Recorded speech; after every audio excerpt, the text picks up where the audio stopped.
ଦଶମ ଶ୍ରେଣୀର term one exam ଆସିଯାଇଛି। ଆଉ ଅଳ୍ପ ଦିନ ଭିତରେ ହେଇଯିବ, 10-15 ଦିନ ଭିତରେ ହେଇଯିବ। ମୁଁ ଆଶା କରୁଛି ତୁମମାନଙ୍କର ରିଭିଜନ୍ ଠିକ୍ ଠାକ୍ ଚାଲିଥିବ। ତେବେ ଗୋଟେ ଇମ୍ପୋର୍ଟାଣ୍ଟ ଚାପ୍ଟରକୁ ମୋତେ ଲାଗିଲା ଏଇଟା ଡିସ୍କସନ୍ କରିବା ଦରକାର। ବହୁତ ଦିନ ହେଲା ଭିଡ଼ିଓ ବି ପଡ଼ିନଥିଲା, ତେଣୁ ମୁଁ ଭାବୁଛି ଦଶମ ଶ୍ରେଣୀର ଗୋଲକ ଚାପ୍ଟର ଯେଉଁଟା ଅଛି ତାକୁ ଆଜି ଆମେ ରିଭାଇଜ୍ କରିବା। ଠିକ୍ ଅଛି, ଠିକ୍ ଅଛି। ତ ଡେରି ନ କରିକି ଆମେ ଷ୍ଟାର୍ଟ କରିବା ବିଷୟକୁ। ଚାପ୍ଟରର ନାଁ ହେଉଛି ଗୋଲକ। ଦେଖ, ପରିମିତି କଲାବେଳେ 2-3ଟା ଜିନିଷ ଆମକୁ ଧ୍ୟାନ ଦେବାକୁ ପଡ଼ିବ। କ'ଣ କ'ଣ ନା, ଏସେନ୍ସିଆଲ ଯେତିକି ସୂତ୍ର ରହିଲା ତାକୁ ଧରିବାକୁ ପଡ଼ିବ। ତା ସହିତ କିଛି ଟେକ୍ନିକ୍ ଅଛି, ସେ ଟେକ୍ନିକ୍କୁ ଆପ୍ଲାଏ କରିକି ଆମେ କ୍ୱେଶ୍ଚନ୍ ସଲ୍ଭ କରିବା। ସୂତ୍ର କହିଲେ ତୁମକୁ ସବୁ ପ୍ରକାର ସୂତ୍ର, ତ୍ରିଭୁଜ, ଚତୁର୍ଭୁଜ, ଆୟତ ଚିତ୍ର, ବର୍ଗ ଚିତ୍ର, ଏସବୁ ସୂତ୍ରକୁ ତୁମେ ନେଇକି ଚାଲିଲେ ଭଲ। ଠିକ୍ ଅଛି। ତେବେ ଆଜିର ବିଷୟ ହେଲା ଗୋଲକ।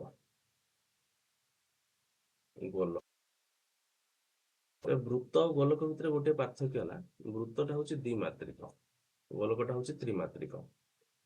ତ୍ରିମାତ୍ରିକ ବସ୍ତୁର କ'ଣ ଥାଏ? ତ୍ରିମାତ୍ରିକ ବସ୍ତୁର ଗୋଟେ ଏକ୍ସଟ୍ରା ଜିନିଷ ଥାଏ, ତା ହେଉଛି ଆୟତନ। ଆୟତନ ଥାଏ, ତାର ପରିସୀମା ଥାଏ। ପରିସୀମା ଥାଏ କୋଉଟାର ନା, କେବଳ ପୃଷ୍ଠର ପରିସୀମା ଥିବ। କ୍ଷେତ୍ରଫଳ, ପୃଷ୍ଠର କ୍ଷେତ୍ରଫଳ ଥିବ। ଗୋଲକର ଉଦାହରଣ କ'ଣ? ଗୋଲକର ଯଦି ଉଦାହରଣ ଦେବା, ଫୁଟବଲ, ଟେନିସ୍ ବଲଟା ଛୋଟ ଗୋଲକ, ଇଏ ହେଉଛି ବଡ଼ ଗୋଲକ। ବର୍ତ୍ତମାନ 3ଟା ଜିନିଷ ଆମେ ଦେଖିବା। ଗୋଟେ ଦେଖିବା ଗୋଲକ, ନିଦା ଗୋଲକ, ଯୋଉଥିରୁ ମ୍ୟାକ୍ସିମମ୍ କ୍ୱେଶ୍ଚନ୍ ଆସିବ ନିଦା ଗୋଲକରୁ, କିନ୍ତୁ ଡିଫିକଲ୍ଟ କ୍ୱେଶ୍ଚନ୍ ଆସିବ ଫମ୍ପା ଗୋଲକରୁ ଆଉ ଅର୍ଦ୍ଧ ଗୋଲକରୁ। ଠିକ୍ ଅଛି, ତ ଷ୍ଟାର୍ଟ କରିବା ଆମେ ଗୋଲକରୁ। ଗୋଲକର କେତେଟା ପୃଷ୍ଠ ଅଛି? ଗୋଟିଏ ପୃଷ୍ଠ। ସେ ପୃଷ୍ଠଟା ହେଉଛି ବକ୍ର ପୃଷ୍ଠ। ତେବେ ଗୋଲକର ପୃଷ୍ଠତଳର କ୍ଷେତ୍ରଫଳ ସୂତ୍ର କ'ଣ? ପୃଷ୍ଠତଳର କ୍ଷେତ୍ରଫଳର ସୂତ୍ର, ପୃଷ୍ଠତଳର କ୍ଷେତ୍ରଫଳ ସୂତ୍ର ହେଉଛି 4πr², ଯୋଉଠି r ହେଉଛି ବ୍ୟାସାର୍ଦ୍ଧ। ଯଦି ତୁମକୁ ବ୍ୟାସାର୍ଦ୍ଧ ବଦଳରେ ବ୍ୟାସ ଦିଆ ହେଇଥିବ, ତାହେଲେ ତୁମେ ବ୍ୟାସାର୍ଦ୍ଧକୁ ପାଇପାରିବ ସେଠି ବ୍ୟାସର ଅଧା କରିକି। ଯିବା କ୍ୱେଶ୍ଚନ୍ କଲାବେଳେ ସେସବୁ ଜିନିଷକୁ ଡିସ୍କସନ୍ କରିବା। ଆଚ୍ଛା, ତାପରେ ଗୋଲକର ଆୟତନ କେତେ ହେବ? ଗୋଲକର ଆୟତନ ହେବ 4/3πr³, ଯୋଉଠି r ବି ବ୍ୟାସାର୍ଦ୍ଧ, r ହେଉଛି ବ୍ୟାସାର୍ଦ୍ଧ। ତାପରେ ଆମେ ଯିବା ଫମ୍ପା ଗୋଲକ।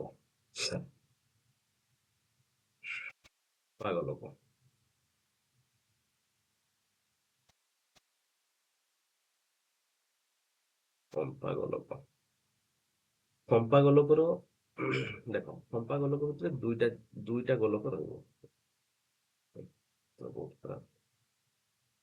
ଫମ୍ପା ଗୋଲକ ଭିତରେ ଦୁଇଟା ଗୋଲକ ରହିବ, ଗୋଟେ ବଡ଼ ଗୋଲକ ଆଉ ଗୋଟେ ରହିବ ତା ଭିତରେ ଛୋଟ ଗୋଲକ। ତେଣୁ ଗୋଲକ ଦୁଇଟା ରହିଲା ମାନେ ତାଙ୍କ ଭିତରେ ବ୍ୟାସାର୍ଦ୍ଧ ବି ଦୁଇଟା ଆସିବ। ଛୋଟ ଗୋଲକର ବ୍ୟାସାର୍ଦ୍ଧ ମନେକର ଛୋଟ r, ବଡ଼ ଗୋଲକର ବ୍ୟାସାର୍ଦ୍ଧ ହେଉଛି ବଡ଼ r।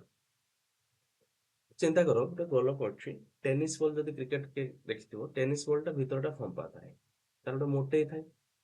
ତେଣୁ ତାର ବାହାରର ଗୋଟେ ପୃଷ୍ଠତଳର କ୍ଷେତ୍ରଫଳ ହବ, ଆଉ ଭିତର ପଟେ ଗୋଟେ ପୃଷ୍ଠ ଅଛି, ତାର କ୍ଷେତ୍ରଫଳ ବାହାରିବ।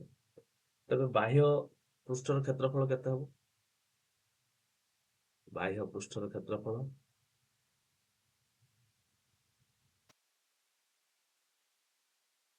ବାଇ r², ବଡ଼ r²। এই ଯୋଉ ବାହାର ପୃଷ୍ଠର କ୍ଷେତ୍ରଫଳଟା ଆମେ ବାହାର କଲେ, ଏଇ ଜାଗାଟା। ଆଚ୍ଛା, ଭିତର ପୃଷ୍ଠର କ୍ଷେତ୍ରଫଳ ଯଦି ବାହାର କରିବା, ସେଟା କେତେ ହବ? ବା ଅନ୍ତଃ ପୃଷ୍ଠର କ୍ଷେତ୍ରଫଳ କେତେ ହବ? ଅନ୍ତଃ ପୃଷ୍ଠର କ୍ଷେତ୍ରଫଳ ହେଇଯିବ 4πr²।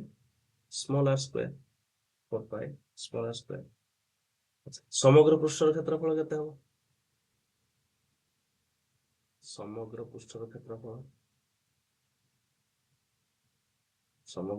କ୍ଷେତ୍ରଫଳ ହବ 4πR² ପ୍ଲସ୍ 4πr²। 4π କମନ୍ ନେଇଗଲେ ହେଇଯିବ r² ପ୍ଲସ୍ r²। r ହେଉଛି ବଡ଼ ବୃତ୍ତର ବ୍ୟାସାର୍ଦ୍ଧ, ଛୋଟ r ହେଉଛି ଛୋଟ ବୃତ୍ତର ବ୍ୟାସାର୍ଦ୍ଧ।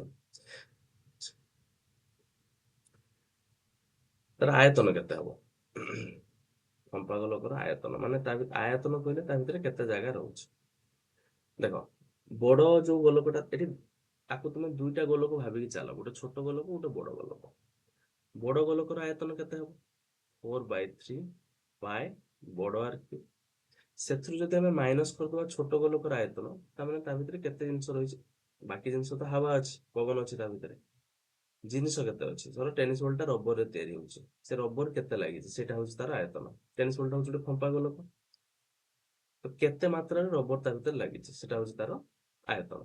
କେତେ କେମିତି ଜାଣିବା? ନା ବଡ ଗୋଲକର ଆୟତନ ବାହାର କରିବା, ତା ସହିତ ତାକୁ ମାଇନସ କରିବା ଛୋଟ ଗୋଲକର ଆୟତନ 4/3 ପାଏ ସ୍ମଲ ଆର କ୍ୟୁବ୍।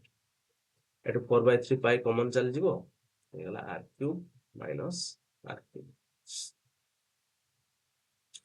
ଇଏ ହେଲା ତାର ଆୟତନ। ତାପରେ ନେକ୍ସଟ ଆସୁଛି ଅର୍ଦ୍ଧଗୋଲକ। ଅର୍ଦ୍ଧଗୋଲକ ତୁମେ ଦେଖିଥିବ, ଟୋପି ଗୋଲ ଟୋପି ଯୋଉଟା ଥିବ ସେଟା ହଉଛି ଅର୍ଦ୍ଧଗୋଲକ। ବର୍ତ୍ତମାନ ଯଦି ପ୍ରଶ୍ନ ଉଠେ ଯେ ଅର୍ଦ୍ଧଗୋଲକର କେତେଟି ପୃଷ୍ଠ ଅଛି? ଅର୍ଦ୍ଧଗୋଲକର ଦୁଇଟି ପୃଷ୍ଠ ଅଛି, ଗୋଟେ ବକ୍ର ପୃଷ୍ଠ ରହିଲା ଏଇଟା, ଆଉ ଗୋଟେ ଯୋଉଟା ଭୂମି ରହିଲା ବୃତ୍ତାକୃତି, ଇଏ ରହିଲା, ଏଇଟା ଗୋଟେ ପୃଷ୍ଠ। ସେମାନଙ୍କର ଆର ବ୍ୟାସାର୍ଧ ହଉଛି ଆର, ତାହେଲେ ଏଇଟା ହବ କେତେ? ଆର। ଏଇଠୁ ଏତିକି ହବ ଆର। ଦେଖ ଅର୍ଦ୍ଧଗୋଲକର ବକ୍ରତଳର କ୍ଷେତ୍ରଫଳ କେତେ ହବ? ବକ୍ରତଳର କ୍ଷେତ୍ରଫଳ, ବକ୍ରତଳ କହିଲେ ଏଇଟା, ଏଇ ପାର୍ଟଟା। ବକ୍ରତଳର କ୍ଷେତ୍ରଫଳ କେତେ ହବ? 4πr² ଥିଲା ଗୋଲକର, ଇଏ ତାର ଅଧା 2πr²। ଆଚ୍ଛା, ସମଗ୍ର ପୃଷ୍ଠର କ୍ଷେତ୍ରଫଳ ଯଦି, ବା ପ୍ରଥମ ସମଗ୍ରକୁ ଯିବା ପୂର୍ବରୁ ଆଧାରର କ୍ଷେତ୍ରଫଳ ବାହାର କରିଦବା। ଆଧାରର କ୍ଷେତ୍ରଫଳ, ଆଚ୍ଛା ଆଧାରଟା କୋଉ ଭଳିଆ? ଆଧାରଟା ହଉଛି ଗୋଟେ ବୃତ୍ତାକୃତି ଆଧାର, ବୃତ୍ତର କ୍ଷେତ୍ରଫଳ ତୁମେ ଜାଣିଛ ଅଲରେଡି πr²। ତେବେ ସମଗ୍ର ପୃଷ୍ଠର କ୍ଷେତ୍ରଫଳ କେତେ ହବ? ସମଗ୍ର ପୃଷ୍ଠର କ୍ଷେତ୍ରଫଳ 2πr² + πr², ଏଟା ହେଇଯିବ 3πr², ଯୋଉଠି r ହଉଛି ବ୍ୟାସାର୍ଧ। ଆଚ୍ଛା ଆର ଆୟତନ କେତେ ହବ? ଗୋଲକର ଆୟତନର ଇଏ ହେଇଯିବ ଅଧା, ତାହେଲେ ଆୟତନ ହେଇଗଲା 2/3 πr³। ତ ଏତିକି ହେଲା ଆମର ସୂତ୍ର ଏ ବିଷୟ ପାଇଁ। ତେବେ ସବୁ ସୂତ୍ର ମନେ ରଖିବା କିଛି ଆବଶ୍ୟକ ନାହିଁ, ପ୍ରାକ୍ଟିସ କରୁ କରୁ ବହୁତ ସୂତ୍ର ମନେ ରହିଯାଏ।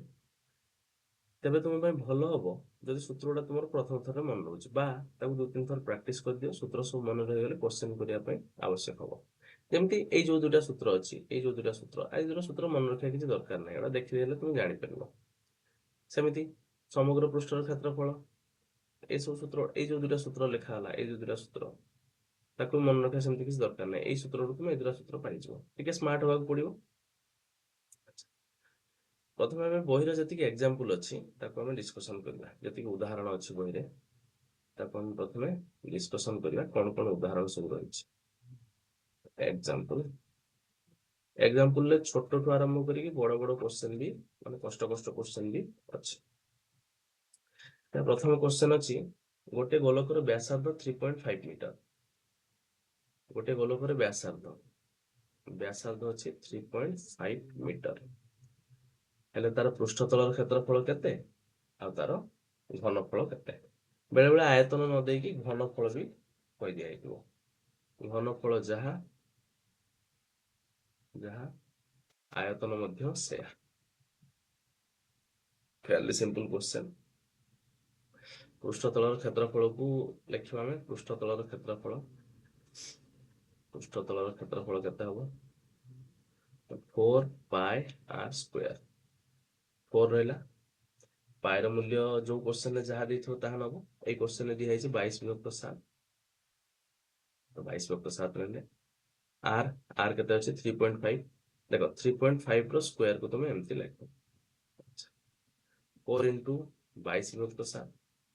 ଯୋଉ 3.5 ର ସ୍କୋୟାରକୁ ତାକୁ ଗୁଣନ କର ନାହିଁ, ତାକୁ ଲେଖ 3.5 × 3.5। 7ରେ କାଟିଲେ ଇଏ ହେଇଯିବ 0.5। ଯଦି କାହାକୁ ଏଇ ଗୁଣନ କରିବା ପାଇଁ ଅସୁବିଧା ହଉଥାଏ, ତେବେ ସବୁଗୁଡାକୁ ତୁମେ ଭଗ୍ନାଂଶରେ, ଭଗ୍ନ ସଂଖ୍ୟାରେ ପ୍ରକାଶ କରିଦିଅ। ହେଲା 4 × 22, ଏଟା ହେଇଯିବ କେତେ? 5/10, ଇଏ ହେଇଯିବ 35/10। 35/10 ଏବେ ଆକୁ ଗୁଣନ କରିଦିଅ ଆଉ ଯଦି କାଟିବା ପାଇଁ ଚାହୁଁଛ ବି କାଟି ପାରିବ ଇଏ 5 ରେ କାଟିଲେ ହେଇଯିବ 5 ଦୁଣେ 10 ଇଏ ହେଇଯିବ 5 ସତା 35 5 ଦୁଣେ 10 ଇଏ 2 ଦୁଣେ 4 ଇଏ 4 କଟିଗଲା ଆଉ ରହିଲା କେତେ ଆମ ପାଖରେ 22 ଗୁଣନ 7 22 ଗୁଣନ 7 22 ଗୁଣନ 7 ହଉଛି ବୋଧେ 154 ହେଇଗଲା 154 ବର୍ଗ ମିଟର ବା ମିଟର ସ୍କୋୟାର ତାକୁ ଆମେ ଲେଖିଦେଲେ ଦେଖ କ୍ୱେଶ୍ଚନ ସିମ୍ପଲ କିନ୍ତୁ ତାକୁ କ୍ୟାଲକୁଲେସନ କରିବା ପାଇଁ ଯୋଉ ଟ୍ରିକ୍ ଗୁଡା ଦରକାର ସେଗୁଡା ମୁଁ ତୁମକୁ କହୁଛି ଟିକେ ଧ୍ୟାନ ଦେଇକି ଦେଖ ସେମିତି ତାର ଆୟତନ କେତେ ହବ ଆୟତନ ହେଇଯିବ 4/3 ପାଏ r କ୍ୟୁବ୍ 4/3 ରହିଲା ପାଏର ମୂଲ୍ୟ କେତେ 22/7 r ଜାଗାରେ ପକାଅ 3.5 ର କ୍ୟୁବ୍ ତାକୁ ସେମିତି ଲେଖିବା 4/3 22/7 ଏଠି ରହିବ 3.5 into 3.5 into 3.5 7 ରେ କାଟିଲେ ଇଏ ହେଲା 0.5 ହେଇଗଲା 4/3 ରହିଲା ଏଠି 22 ଏଠି ରହିଲା ଆକୁ ସେମିତି ଭଗ୍ନାଂଶ କରିଦିଅ 5/10 35/10 into 35/10 5 के 5 5 दूने 10 5 सता 35 5 दूने 10 5 सता 35 5 दूने 10 ଏତେ 2 2 4 4 4 ସାଙ୍ଗରେ କଟିଲା ଏଠି 2 କେ 2 ଇଏ କଟିଲା 11 ସାଙ୍ଗରେ ତାପରେ ଆମ ପାଖରେ ରହିଲା କେତେ 11 ଗୁଣନ 7 ଗୁଣନ 7/3 ତାକୁ କ୍ୟାଲକୁଲେସନ କଲେ 11 ସତା 77 77 7 ଗୁଣନ କଲେ କେତେ ଆସିବ 77 ଗୁଣନ 7 କରିଦିଅ ଏଠି 77 ଗୁଣନ 7 7 ସତା 9 4 7 50 4 539/3 539/3 ଏଟା ହେଇଯିବ ଘନ